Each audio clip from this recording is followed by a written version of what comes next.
안녕하세요. 저는 유태준이라고 하고요. 올해 59살입니다. 프로그램 제목이 귀하신 몸이더라고요. 그래서 나를 좀 다시 예전에 20대처럼 귀하신 몸으로 만들고 싶다.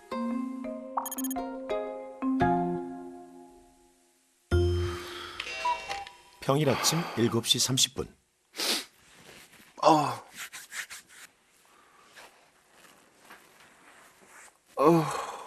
태준님의 하루가 시작됩니다.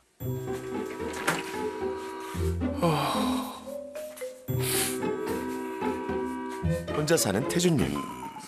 일어나자마자 자연스럽게 몸무게부터 재는데요. 요즘 부쩍 살이 찌는 것 같아 걱정입니다. 안 먹고 잤는데. 키 176cm에 몸무게 93kg인 태준님. 그런데 배가 어느 정도로 나오면 복부 비만일까요? 몸무게만 재면 안 되고 사실 허리둘레 하나 재는 게 몸무게보다 더 중요하고요. 남자는 90cm, 여자는 85cm가 기준이 됩니다. 허리둘레를 치면 옷 사이즈가 남자는 36인치, 여성은 34인치가 넘을 때는 이거 복부 비만이 생겼구나 하고 보시면 될 것 같고요. 남자 기준 90cm를 넘는 104cm. 원래 100이었는데 이상하네. 어제 안 먹고 잤는데 죽겠네 이거. 어제 야식하셨어요? 안 먹었어요 어제. 진짜로 안 먹었어요. 병원에서 근무를 하고 있어요. 3교대 근무를 하고 있습니다. 아침에 6시에 들어가고 3시에 나오고, 점심 근무 때는 2시에 들어가서 10시에 나오고, 저녁 나이트 근무 때는 9시에 들어가서 다음날 8시에 나오는 좀 불규칙적인 생활을 하고 있습니다. 네. 3교대 근무로 불규칙한 생활을 하는 태준님은 갈수록 먹는 약이 늘고 있습니다. 이게 제가 먹는 아침 3종 세트입니다. 이게 혈압약이요. 혈압 강화제고요. 이게 콜레스테롤 약이고, 이게 아스피린. 부정맥에 먹는 약이에요. 체중을 감소해 이 약들을 줄이는 것이 목표죠. 오전 10시 아침을 거르고 운동을 나왔습니다.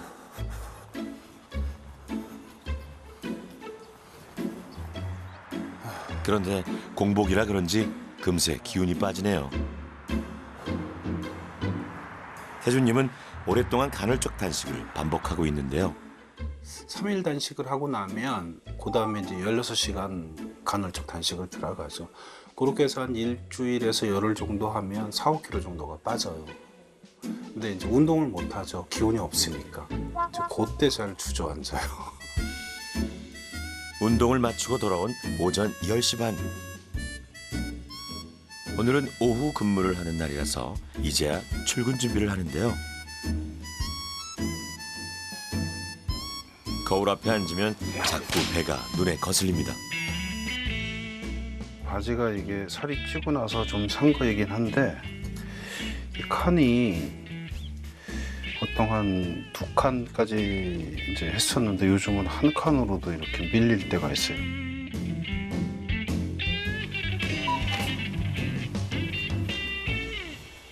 이제 근무 들어갑니다. 출근합니다. 네. 공복 몇 시간째이신 거예요? 16시간, 17시간 정도 되는 것 같아요. 예. 배 안 고프세요? 약간 꼬르륵 이런 느낌. 공복 17시간째. 살을 빼야 한다는 생각이 강한 태준님은 굶는 게 습관이 됐는데요.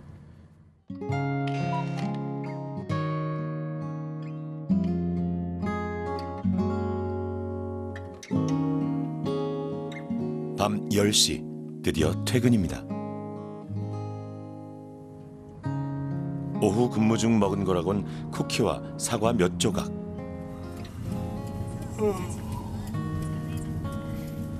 많이 피곤하시죠? 피곤하네요. 집에 도착하자 밤 11시입니다. 이 시간만 되면 허기가 져서, 그래서 냉장고에서 뭘 먹을까. 냉장고엔 냉동 볶음밥, 냉동 빵과 떡 같은 간편식이 많은데요. 혼자 사는 사람들에겐 익숙한 메뉴들. 여기에 계란 후라이만 얹어 집밥 신용을 내죠. 갑자기 허기가 확 밀려. 아, 예, 감사합니다. 몰려오는 허기 때문에 사고를 좀 쳤습니다. 두 마리네요. 두 마리. 아, 먹을 건 아니고요. 남는 건 내일 먹으면 되니까. 배달비도 아낄 겸 풍족하게 시킨 겁니다. 식사로 먹으면 엄청난 양인데 이제 술하고 먹으면 이게 안주가 되니까 많이 먹는 것 같아요. 술은 가끔 먹습니다. 밤 12시에 벌어지는 혼자만의 만찬.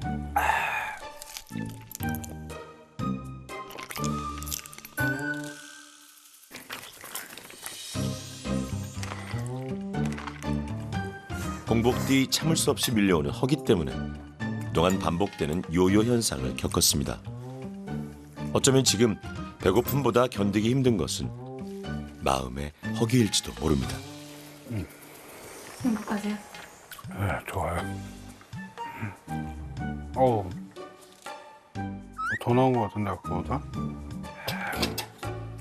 뱃살 빼기 오늘도 망했습니다.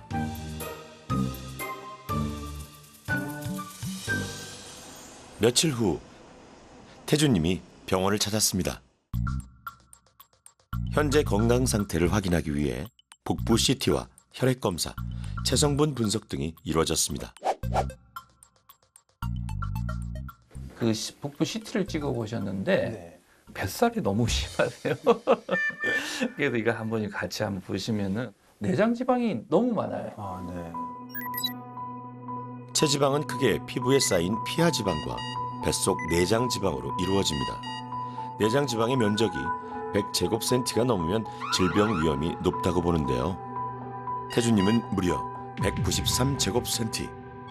일반인의 복부 CT와 비교해보면 그 심각성을 알 수 있습니다.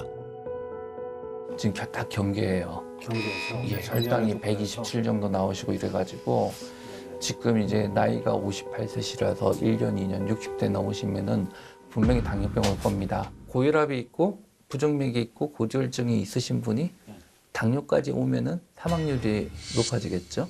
네. 좀 문제가 좀 많이 되세요. 문제는 일상생활에서 발견됐습니다. 무엇보다 중요한 게 교대 근무를 하고 계시더라고요. 그러면은 수면 시간도 불규칙해지지 않나요? 근데 이제 수면 시간이 불규칙해지면은 뇌에서 식욕을 조절하는 호르몬 자체가 막 흔들려 버려요. 그래서 교대 근무를 하시는 분들이 복부 비만도 많고 고혈압도 많고 고지혈증도 많으세요. 수면은 비만에 어떤 영향을 미칠까요? 우리 몸은 깊은 잠에 빠지면 뇌하 수체에서 성장 호르몬을 분비하는데 이 성장 호르몬은 지방을 태우고 근육을 생성합니다. 반면 수면이 충분하지 못하면 성장 호르몬의 분비가 적어 지방 소모가 줄어듭니다. 또한 위와 지방 세포에서 신호를 보내는 식욕 조절 물질이 잘 작동하지 않으면 체중이 증가하게 됩니다. 이게 복합적인 문제가 좀 있으신 것 같아요. 태준님의 진료가 생각보다 길어집니다. 홀로 계셔가지고 이 혼밥이 사실은 제일 큰 문제거든요. 아, 네. 이게 실제적으로 저희들 연구해봤더니 혼밥을 드시는 분들이 복부 비만의 한 1.4배에서 1.6배 아닌 분들하고 높아요. 한국인 건강 및 영양검사 조사 결과를 보면 혼자 먹는 남성들에게 복부 비만과 공복 혈당 장애의 발생 비율이 더 높은 것으로 나타납니다.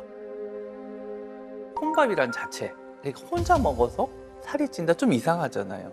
그래서 저희들이 연구를 해볼 때 남성, 여성을 따로 분류를 해봤어요. 그랬더니 여성들은 혼밥의 영향이 별로 없어요. 여성들은 아무래도 가사를 하고 그러니까 스스로 챙길 수 있는 능력이 있는 반면에 남성은 조금 그런 면에 대해서 등한시하고 뭐 이런 부분들이 있잖아요. 혼자 사는 남성들은 제대로 차려 먹지 않고 대충 식사를 때우는 경우가 많은데요. 이로 인해 건강이 나빠진다는 이야기죠.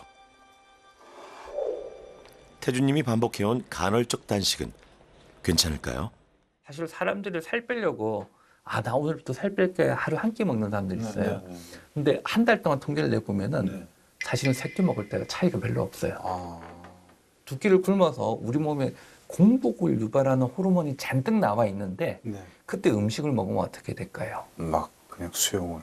그렇죠. 막 그러니까 체지방으로 꾹꾹 쌓아놓는 거죠. 아이고, 어느 한순간에 폭식이 한꺼번에 들어오기 때문에 한 달 평균 내보면 사실 칼로리가 줄어든 건 아니다. 그래서 차라리 그렇게 될 바에 조금씩 나눠서 칼로리 높지 않은 음식으로 먹으면 좋겠다. 사실은 어떤 다이어트 방법이든지 일시적일 가능성이 많고 자기 몸에 스트레스를 주는 다이어트는 성공할 수가 없어요. 근데 교대 근무하시는 분이 그런 다이어트를 하셨으니 얼마나 힘드셨겠어요.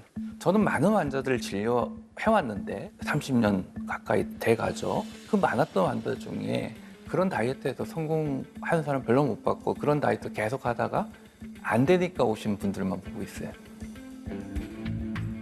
결국 또 삼시세끼 규칙적인 식사가 답이라는 걸까요? 좀 고전적인 답 아닌가요?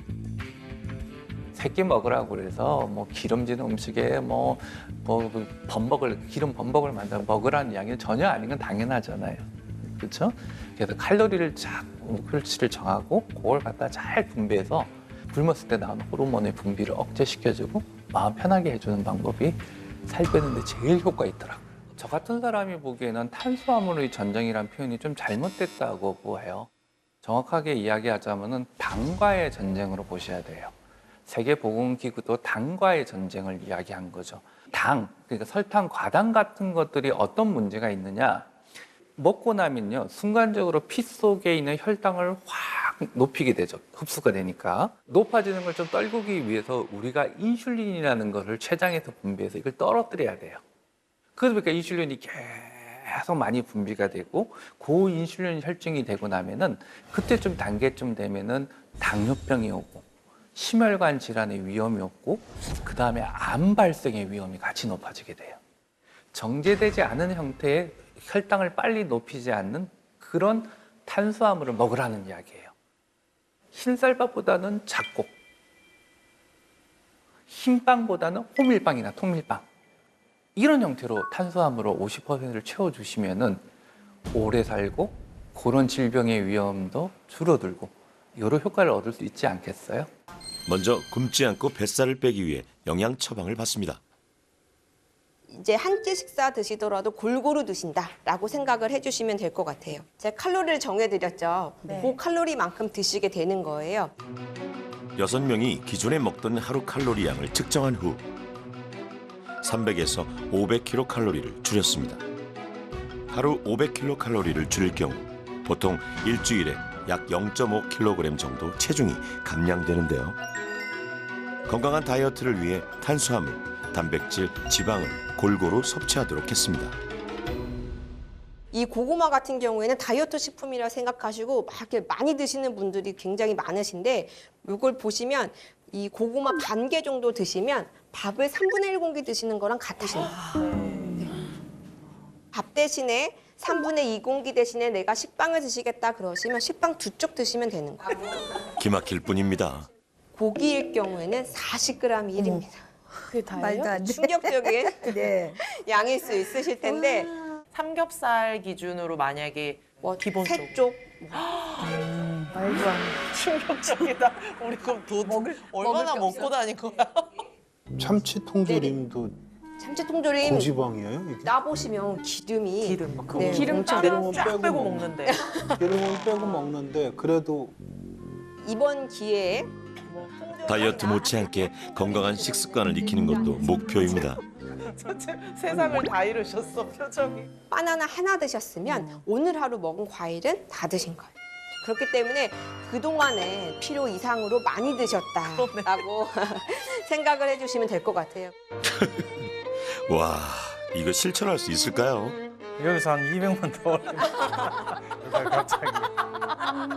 제가 칼로리 자체를 그렇게 감량을 많이 하지는 않았거든요. 근데 너무 단기간에 이제 많은 칼로리를 이제 빼게 될 경우에는 또 요요 현상이라든지 여러 가지 또 증상이 있으실 수가 있기 때문에 오히려 새끼 식사를 통해서 정량을 이제 드시는 것들이 체중을 조절하는 비결이라고 할 수 있을 것 같습니다. 기름진 고기 섭취를 줄이고 술을 끊으라는 처방을 받은 대가족. 그래도 고기를 이제 포기 못 하잖아요, 저희 식구들이. 웬만하면 이제 구워 먹는 쪽보다는 삶아 먹는 쪽으로 변경을 좀 해봤어요. 네네네. 적당량의 고기는 단백질 섭취에 도움이 되므로 끊을 필요는 없습니다. 대신 채소를 함께 먹죠. 할배 오셨나 보다. 아버님 오셨어요. 대가족의 어른 상철님이 대견했습니다. 양갈비. 채소보다 고기를 즐겨 먹고 일주일에 4번 정도는 술을 마셨던 상철님. 야야. 바뀐 식단에 잘 적응하고 있을까요? 고기 종류가 확 줄었고. 너는 어떤지 모르겠는데. 저 어제 좀 힘들었어요. 그래? 나는 어제도 괜찮았고. 난 술을 안 먹으니까 또 안 먹게 되더라고. 내가 평생 이런 적이 없었던 것 같은데. 그새 세차님도 퇴근해 집에 돌아왔습니다. 뭐 하세요? 오며 가며 습관처럼 달콤한 간식을 집어먹었던 세차님. 간식 먹는 게 일단은 다 없어졌으니까 그게 조금 좋은 거라고 해야 될까? 믿기 어려운 장면도 포착됐습니다. 쿠키 대신 오이라니요. 옮겨. 예. 무엇보다 큰 변화는 밥상에 있습니다. 기름기를 제거한 삶은 고기와 각종 채소. 푸짐하게 한 상 차려놓고 먹는 대신 개인 식판을 사용하면서 음식량 조절이 쉬워졌습니다. 점심 고기가 맛있긴 하다. 그러니까 식단이 바뀐 건 아니라니까. 식단이 바뀌진 않았는데. 근데 다만 음. 기름기를 제거를 하고 정량이 있을 뿐인 거고. 탄수화물, 단백질, 지방을 고루 섭취하되 채소로 포만감을 줘 허기를 없애는 것도 비결이었습니다. 그 채소나 과일 같은 걸 먹고 나면 포만감을 빨리 유발을 해주고 그래서 먹는 음식을 조절할 수가 있고요. 이것이 대장으로 이제 넘어가게 되면은 이게 좋은 세균들이 자라는 그 먹이가 돼요. 유익한 세균들이 빨리 자랄 수 있게 하는 역할도 같이 하기 때문에 이 과일, 채소 적절히 먹어주는 거는 비만 관리에 있어서 굉장히 다목적적인 정말 좋은 영양소라고 할 수 있죠. 밥상에서 술이 사라진 것도 큰 변화죠. 아니 내가 볼 때는 이제 이 프로젝트가 끝나더라도 술은 좀 절제를 할 수 있을 것 같은 생각도 좀 들어. 아니 그렇게 한번 해보자고. 엄마하고 아빠하고 할비하고 음료수 안 드시니까 어떤 것 같아요? 좋아요. 좋아요. 만약 심장도 멈춘다고 했고 여기서 딱딱하게 굴린다 했고 뭐 얘도 어지러워진다 했으니까 안 좋은데 자꾸 먹어서 속상했어? 아빠는 안 먹잖아. 귀여워. 식사가 끝나면 상철님, 세찬님, 소연님 모두 꼼꼼하게 식사 일기를 작성합니다. 상철님은 직장까지 이 식사 일기장을 가지고 다니며 밖에서 먹는 음식들을 기록했다고 하네요. 양을 조절하기 위해 가지고 그 식사 다이어리가 상당히 도움이 될 것 같아요. 그보다 가장 중요한 거는 불면증이 없어졌다는 거. 없어졌어요? 없어졌어요? 불면증을 호소했던 상철님. 한 6개월 전부터 이제 고혈압 치료를 시작했잖아요. 네. 그때부터 불면증이 생겼어요. 네. 지금 잠이 안 와요. 잠이 안 오고. 술도 원인이 됩니다. 술 자체가 기분 잠을 못 자게 하거든요. 우리 몸에 분비되고 있는 멜라토닌을 바로 잡아줘야 돼요. 그래야 뱃살도 잘 빠집니다. 그때 이제 불면증 이야기할 때 금주 이야기를 했단 말이야. 근데 술을 정상적으로 안 먹으니까 자면은 그냥 쭉 아침까지. 그게 진짜 좋네요. 그래서 내가 앞으로 술을 조금 좀 이렇게 조절해야 되겠다.